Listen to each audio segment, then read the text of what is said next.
भाई साहब बहुत शुक्रिया। भाई साहब ज़ाहिर है आप पहुंचे, इतला आता है कि आपकी मुलाकात भी हो गई है। लंदन में तो रूल्स बड़े डिफरेंट हैं, क्वारंटीन में जाना पड़ता है और आपने जाते हुए कहा था कि मेरा कोई इरादा नहीं है, लंदन तो लॉकडाउन में है, कि मैं नवाज शरीफ साहब से मुलाकात करूं या लंदन जाऊं, मगर आप लंदन गए, क्या ज़रूरत पेश आई? नहीं, वापसी पे मेरे ख्याल था कि फ्लाइट लंदन से हो जाए तो वो हो गई और ताज़ियत के लिए मैं जाना चाहता था उनके पास, लेकिन यहाँ क्वारंटीन के रूल्स ऐसे हैं कि अगर मुलाकात आप करें किसी से तो फिर आपको भी प्रॉब्लम होता है क्योंकि 14 डे का क्वारंटीन है और जो मिलता है उसको भी प्रॉब्लम होता है। तो चूंकि वो पब्लिक फिगर हैं तो ये बात अगर रिपोर्ट हो जाए और तो फिर वो जरा क्वारंटीन की वायलेशन हो जाती है, तो इसलिए मुश्किल लग रहा है। बहरहाल अगर कोई तरीका लीगल हुआ तो इंशाल्लाह मुलाकात जरूर करेंगे और बुनियादी तौर पर मकसद जो यही है कि उनकी वालदा की ताज़ियत जो है वो की जाए। तो भाई साहब अगर आपकी अभी तक मुलाकात हुई नहीं है, आप लंदन गए क्यों हैं? आपको पता भी था कि फिर तो आप क्वारंटीन में फंस जाएंगे। यहाँ आप कमिटमेंट देके गए, आपको जाने की 2 हफ्ते की इजाजत मिली थी, आप वापस वक्त पर नहीं आ पाएंगे, तो आप लंदन जाने की जरूरत क्यों महसूस हुई आपको? नहीं, मैं वापस वक्त पे आ जाऊंगा। वो तो मैंने पहले इनको प्रोग्राम सारा बता दिया था, तो वापसी का कोई इशू नहीं है। लेकिन यहाँ जो मुलाकात है उसमें प्रॉब्लम्स हैं, वो मुलाकात जरा मुश्किल है यहाँ पर। आपकी यकीनी तौर पर बात तो नवाज शरीफ साहब से हुई होगी, क्या वो मुतमईन है? क्योंकि जो पहला फेज था आपकी पीडीएम का वो उस तरीके से कामयाब नहीं हुआ। 31 दिसंबर से डेडलाइन शुरू हुई, 31 जनवरी पर डेडलाइन गई। अब सेनेट के इंतखाबात में भी हिस्सा लिया जाएगा, बाई इलेक्शन में भी हिस्सा लिया जाएगा, लॉन्ग मार्च उसके बाद ही होगा, तो पहला मरहला तो नाकाम हुआ है। तो मियां नवाज शरीफ साहब मुतमईन है? नहीं, मेरी मियां साहब से वक्तन फवक्तन बात होती रहती है और अल्हम्दुलिल्लाह जो पीडीएम जितनी सक्सेसफुल मूवमेंट है पाकिस्तान की तारीख में नहीं हुई। पहला मरहला आपने खुद ही देख लिया, जो 6 जलसे हुए, तारीखी जलसे थे।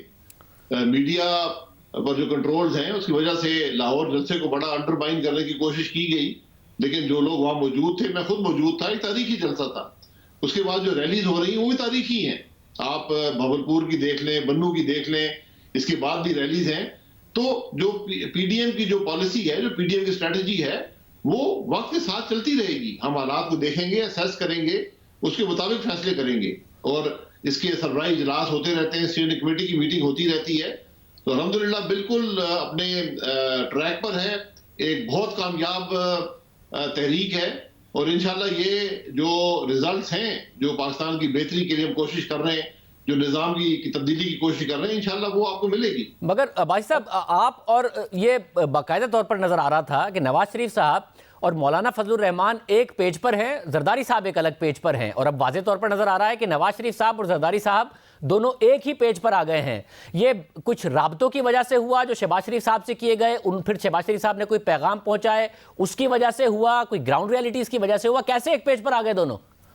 देखिए, पेज पर आने की बात नहीं है, हर एक की अपनी राय रही है। जब से पीडीएम बनी है, हर जमात की अपनी एक राय रही है।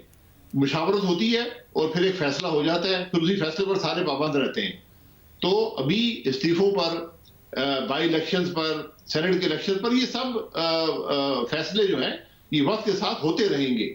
इसमें कोई 2 पेज पर होने की बात नहीं है, सारे एक पेज पर ही होंगे।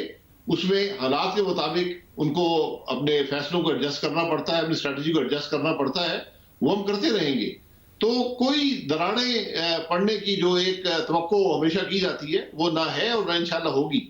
ये सब मुत्तफिक है, सारे एक पेज पर हैं। मतलब मगर आपका जो इमीडिएट ऑब्जेक्टिव था वो हुकूमत हटाना था, ना कि हुकूमत का एतमाद बढ़ाना था।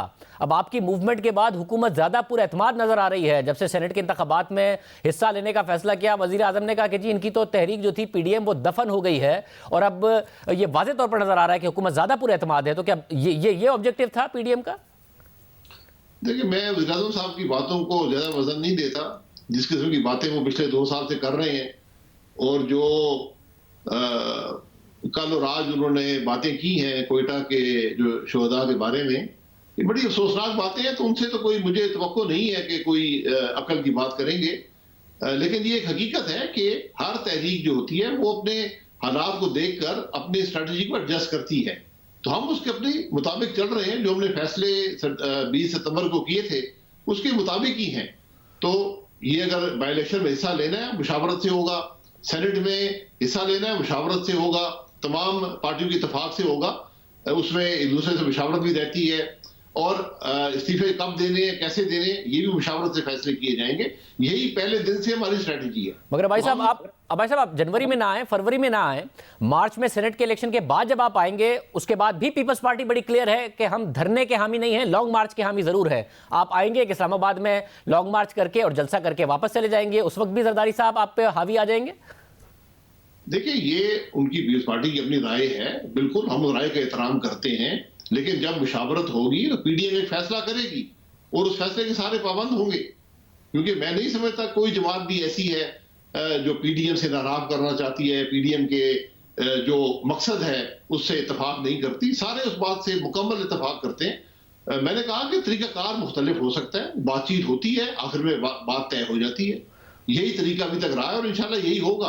आप पीडीएम को इंशाल्लाह मुत्तफिक पाएंगे, कोई निफाक आप इंशाल्लाह पीडीएम में नहीं देखेंगे। भाई साहब, एक जो सिनेरियो था जिसपे ये दावा किया जाता था कि जी पीडीएम का प्लेटफॉर्म, इससे अब जो भी अलग होगा उसकी सियासत खत्म हो जाएगी, अब भी वो सिनेरियो रह गया है? जब आप अपनी डेडलाइंस नहीं मीट कर पाए हैं, सेनेट इलेक्शन में जा रहे हैं, अगर पीपल्स पार्टी अलग भी होती है या कोई और जमात अपना रास्ता अलग करती है, क्या अब भी पीडीएम आप समझते हैं उतनी ही ताकतवर रह गई है कि जिसकी वजह से अगर वो अलग हो जाए तो उनकी सियासत खत्म हो जाएगी? देखिए, जो पीडीएम की डेडलाइन हमने रखी थी, हमने सारी मीट की हैं। हमने कहा था दिसंबर तक जलसे होंगे, मुकम्मल हुए। उसके बाद 1 महीने की एहतजाजी रैलीज है वो चल रही हैं। अगली स्ट्रेटेजी भी हम बना रहे हैं कि इलेक्शन में कैसे हिस्सा लेना है, बाई इलेक्शन के अंदर जो सेनेट है उसके अंदर कैसे हिस्सा लेना है, या इस्तीफे कब देंगे, कैसे देंगे, ये सब फैसले वक्त के साथ हो जाएंगे। इनकी अपनी डेडलाइंस हैं।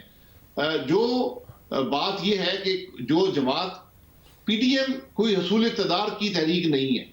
पीडीएम एक बुनियादी मकसद की तहरीक है कि जिस निज़ाम के तहत हमारा मुल्क आज तक चलता रहा है, उस निज़ाम ने मुल्क को बेहतरी नहीं दी, उसने मुल्क को रिजल्ट्स नहीं दिए, तो आज वक्त है कि उस निज़ाम को तब्दील किया जाए। इस पर सारे मुत्तफिक हैं और मगर वो सियासी नुकसान ही पाएगी, क्योंकि ये वो मकसद है, ये वो बयानिया है जिससे हर पाकिस्तानी इत्तेफाक करता है। मगर भाई साहब, आपने एक डेडलाइन अपने लिए रखी थी और फिर डेडलाइन हुकूमत के लिए रखी थी जो 31 जनवरी थी। वाज़े तौर पर 31 जनवरी तक ना ही वजीर आजम ने इस्तीफा देना है, ना ही आप लोग उनसे वो इस्तीफा ले पाएंगे। तो आपकी अपने लिए रखी गई डेडलाइंस पूरी हुई हैं, जो हुकूमत के लिए डेडलाइन रखी थी वो नहीं पूरी हुई। हनूज दिल्ली दूर 31 भी यही है, उसके बाद हम फैसला कर लेंगे कि आगे पीडीएम का क्या तरीका होगा। हमारी स्ट्रेटजी बड़ी क्लियर है। हम चाहते हैं कि अवाम को एक मौका दिया जाए, मुल्क के निज़ाम जो इक़्तिदार गवर्नेंस का है उसको तब्दील किया जाए, जिस तरह हम करते रहे हैं उसको आइन के मुताबिक किया जाए। हमारी ये डिमांड है और हम ये समझते हैं कि मुल्क की बेहतरी, मुल्क की तरक्की का इन्हिसार इसी बात पर है। तो मियाँ साहब से मिले बगैर ही आ जाएंगे या कहीं चलते फिरते पार्क में वॉक करते हुए कोई मुलाकात करके ही आएंगे और कुछ मामला डिस्कस करके आएंगे? जी, वॉक का ये एक मकसद, देखिए मामला तो आजकल जूम भी है, स्काइप भी है, आजकल व्हाट्सएप भी है, बातचीत तो हर वक्त हो सकती है। मेरा बुनियादी मकसद एक पुराना जाती ताल्लुक है पिछले 32 साल से, तो मेरी ये कोशिश थी कि दुआ के लिए उनके पास जाया जाए। तो इंशाल्लाह कोशिश करेंगे कि जिस तरह भी वो पूरा हो जाए, आइन अपना कानून के अंदर रहते हुए। यहाँ कानून हैं और सख्त हैं और बड़े वाजे हैं, तो उसके अंदर रहकर इंशाल्लाह वो एक जो इखलाकी जिम्मेदारी है वो भी इंशाल्लाह पूरी करने की कोशिश करूंगा। बहुत शुक्रिया।